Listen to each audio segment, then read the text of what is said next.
আমাদের মাথার দক্ষিণ পাশের রাস্তায়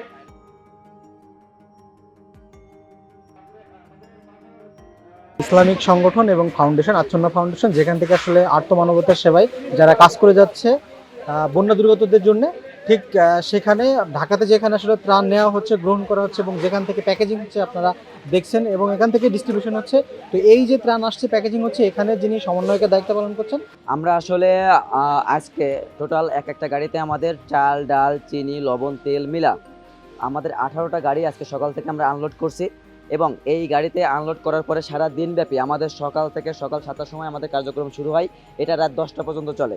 এই সময়ের ভিতরে আমরা প্রসেসিং রেডি করি, পাশাপাশি গাড়ি লোড করি।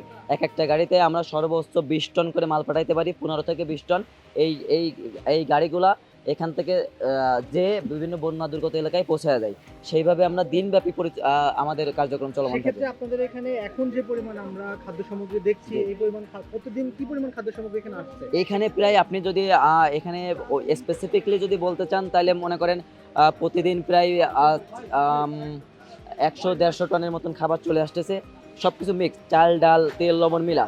এই সামগ্রিক খাবারগুলো একসাথে আমরা এখানে ঢেলে দিয়ে এখানে আলাদা আলাদা পার্ট করে আমরা এখানে প্রসেসিং করতেছি এবং এটা আবার ক্রমান্বয়ে গতকালকে 9টা গাড়ি আমরা পাঠাইছি বিভিন্ন স্পটে। আজকে আলহামদুলিল্লাহ 15 অধিক গাড়ি আমাদের জন্য লোড করা হয়ে গেছে। আমরা রাতের বেলা ইনশাআল্লাহ ছেড়ে দিতে পারবো। আমার কাছে যেটা প্রথমত মনে হয়েছে, বাংলাদেশে অন্যতম বিশ্বস্ত যদি কোনো প্রতিষ্ঠান বলেন, এটা হলো আচ্ছন্ন ফাউন্ডেশন। আমি ইনাদের অনেক আগের পূর্বের কাজকর্ম লক্ষ্য করেছি, তারা মানে খুব সুন্দরভাবে কাজগুলো সম্পন্ন করে থাকে।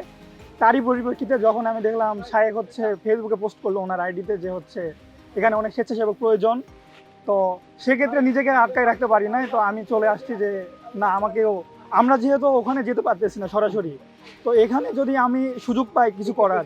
হ্যাঁ, আমার বন্ধু আছে, আমার ভার্সিটিতে আমার বন্ধু প্রায় 5-6 জন আমরা বন্ধু আসছি। প্রতিদিন এভাবে মানে স্বতঃস্ফূর্তভাবে সবাই এভাবে অংশগ্রহণ করতেছে দেশের কাজে। মানে মানুষের জন্য যে একটা কথা আছে, এটা হচ্ছে আমরা প্রমাণ করতে চাচ্ছি।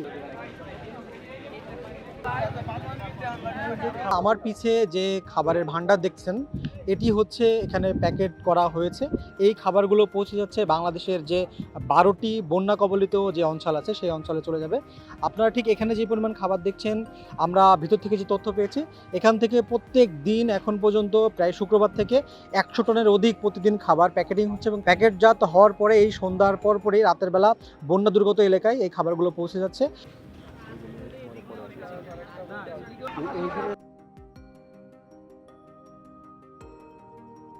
21 তারিখে যেদিন বন্যা শুরু হয় সেদিন মানে আমরা বন্যার দিকে সাথে সাথে আমরা সকালবেলা 30 টনের মতো মালামাল, 10 ট্রাক 10 টন খেজুর, 10 টন চিরা, 5 টন চিনি, 5 টন লবণ আমরা অর্ডার দিয়ে পাঠাই এবং এইটাই ফেসবুকে শায়েকের পোস্টে জানাই যে আমরা এইটা পাঠাই দিছি শুকনো খাবার হিসাবে আর আমরা আরও প্রস্তুতি নিচ্ছি।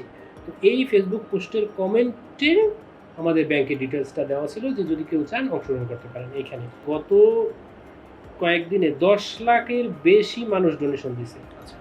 ডোনেশনের অ্যামাউন্টগুলো বেশি, অনেক ক্ষুদ্র ক্ষুদ্র, ঠিক আছে, 1 টাকা থেকে শুরু করে মানে হাজার হাজার টাকা। এত অ্যামাউন্ট মানে ব্যাংক, আমাদের একটা ব্যাংকের স্টেটমেন্টই ডাউনলোড করতে পারতেছিলাম, ফাইল এত বড় হয়ে গেছে। একটা মনে করেন বিকাশ অ্যাপে 1 টাকা 2 টাকা পর্যন্ত ডোনেশন আসতেছে, ঠিক আছে। আমি ফর এক্সাম্পল আপনাকে যদি দেখাই, এই যে বিকাশ আমি লগ ইন করলাম, ডেইলি ট্রানজ্যাকশন ভিউ রিপোর্ট যদি দেই, দেখেন যে লোডই হয় না। শুধু এক্স্যাক্ট রিপোর্ট আমাদের পাইতে সময় লাগবে 20-30 কোটি টাকা প্লাস আর কি, কিন্তু এক্স্যাক্ট মানে বলতে আরও সময় লাগবে, কারণ আমাদের এই অ্যামাউন্টগুলো 98% ডোনেশনই আসতেছে অনলাইন থ্রুতে, মানে অটোমেটিক যেগুলো ডিপোজিট হয়। আচ্ছা, আপনার রিস্ক ম্যানেজমেন্টেও কাজ করবেন। রিস্ক ম্যানেজমেন্টটা তো অনেক হিউজ, যেটা এখন তো আপদকালীন সবাই কাজ করছে, খাবার দিচ্ছে, কিন্তু আপনারা আপনার এই যে ডিজাস্টার রেস্কিউ যেটা, সেটা আপনারা কী ধরনের কার্যক্রম চালাবেন? এই যে আমি বললাম যে 5,000 ঘর নির্মাণের মানে গৃহ নির্মাণের সহযোগিতা দেওয়ার প্ল্যান আছে, 20,000 কৃষক যারা মানে এই এখন আমনের সিজন চলতেছে, তার ক্ষেত নষ্ট হয়েছে, এখানে সহযোগিতা দেওয়ার প্ল্যান আছে। প্রতিটা ঘর 8 ফিট মানে দোকান 8 ফিট 10 ফিট পর্যন্ত পানিতে ডুবে তার জিনিসপত্র বেশিরভাগ নষ্ট হয়ে গেছে, এইখানে আমরা তাদেরকে সহযোগিতা দেওয়ার প্ল্যান আছে।